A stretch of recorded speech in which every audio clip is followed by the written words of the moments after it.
তো সিজদার মাধ্যমে মানুষ সে যে আল্লাহকে যে মুনিব মানতেছে এবং সে যে গোলাম সেটা সিজদার মাধ্যমে স্বীকার করে। সেই জন্য সিজদাটা আল্লাহর কাছে খুব বেশি পছন্দনীয় আমল। কপালের একদিক দিয়ে সিজদা দিবেন না, বরং কপাল পুরো কপাল দিয়া। এই জন্য মাসলা হইল, যদি যেখানে আপনি সিজদা দিবেন যদি দেখেন সেখানে বালি আছে, ধুলাবালি আছে, পাথর আছে, তাহলে আপনি একবার হাত দিয়া আপনি সরাইতে পারবেন। নমাজরত অবস্থায় একবার সরাইলে আপনার নমাজ বাতিল হবে না। কেন সরাইবেন? যেন আপনি সমস্ত কপালটা দিয়া সিজদা দিতে পারেন, সেই জন্য। ঠিক সেইভাবে নামাজের মধ্যে মোবাইল ফোন এসে গেছে, বলে বলে আমার মোবাইলটা খোলা রাখছি, কারণ আপনি কি করবেন? আপনি সাথে সাথে আপনি ভিতরের হাত ঢুকাইয়া আপনি টিপা দিয়ে বন্ধ করতে পারবেন। এখন যদি আপনি খুলেন দেখিয়া যদি আপনি বন্ধ করেন, তাহলে এটা আপনি যে ফোড়ার কারণে এটা আমলে কসির হয়ে গেছে, নামাজ বাতিল হয়ে যাবে। যে জায়গায় আপনি পড়ছেন ওই জায়গা থেকে আপনার নামাজ বাতিল, অর্থাৎ প্রথম থেকে এই পর্যন্ত নামাজ আপনার বাতিল।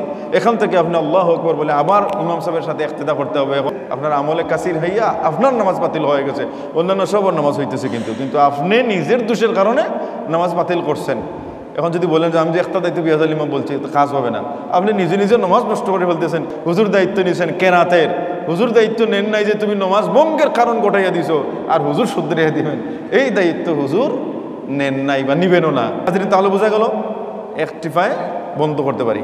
এখন আমি দাঁড়াইছি, একদল আছে না, এই জন্য উচিত হইল আপনার যত প্রয়োজন হোক, একটা যদি ফোন দেওয়ার পরে আপনার উচিত হইল যদি ধরে না, তাহলে অন্তত পক্ষে 2-3 মিনিট আপনি অপেক্ষা করে তারপরে ফোন দিবেন। যে হইতে পারে সে অসুবিধার মাঝে ধরতে পারছে না, 2-3 মিনিট পরে মোটামুটি অবসর হবে। এখন আপনি দিলেন, কাটিয়ে দিল, আবার দিলেন। একদল আছে এরকম বেনমাজি, হয়তো বসতে আপনি নমাজে দাঁড়াইছেন, তার নমাজের টাইমের সাথে কোনো যুক্ত নাই, সময় তার জানা নাই, দিতেছে। এখন আপনি যদি মনে করেন দাঁড়াইছেন, ফোন আইছে, কাটিয়ে দিয়েছেন, একবার হয়েছে, আবার ফোন আইছে, আরেকবার কাটিয়ে দিয়েছেন, আপনি কিন্তু দাঁড়ানো অবস্থায় আছেন, আবার ফোন আইছে, আবার কাটিয়ে দিয়েছেন, এইরকমের যদি 3 বার খেটে দেন, তাহলে কিন্তু আপনার আমলে কাসির হয়ে গেছে, নামাজ বাতিল হয়ে যাবে।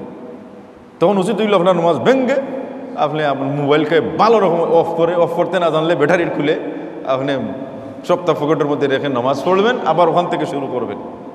কারণ হইল কি, একই রুকুন আদায় করা অবস্থায় যদি 3টা কাজ করে ফেলেন, ছোটো কাজ যদি 3 বার করে ফেলেন এক রুকুনে, যেমন মনে করেন কিয়াম হচ্ছে একটা রুকুন, রুকু হচ্ছে একটা রুকুন, সিজদা হচ্ছে একটা রুকুন, বৈঠক হচ্ছে একটা রুকুন, এই রকমের একটা রুকুন আদায়ের সময় যদি আমলে কলিল সামান্য আমল যদি 3 বার করেন, তাহলে আপনার আমলে কাসির হইয়া নামাজ বাতিল হয়ে যায়।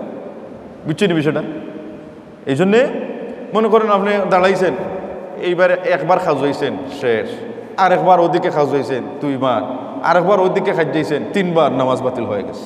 এখানে তো কোনো অনুষ্ঠানে খাওয়া হন নাই, খাড়াইছেন আল্লাহর সামনে খাড়াইয়া এই রকমের বেয়াদবি করলে নামাজ বাতিল হয়ে যায়।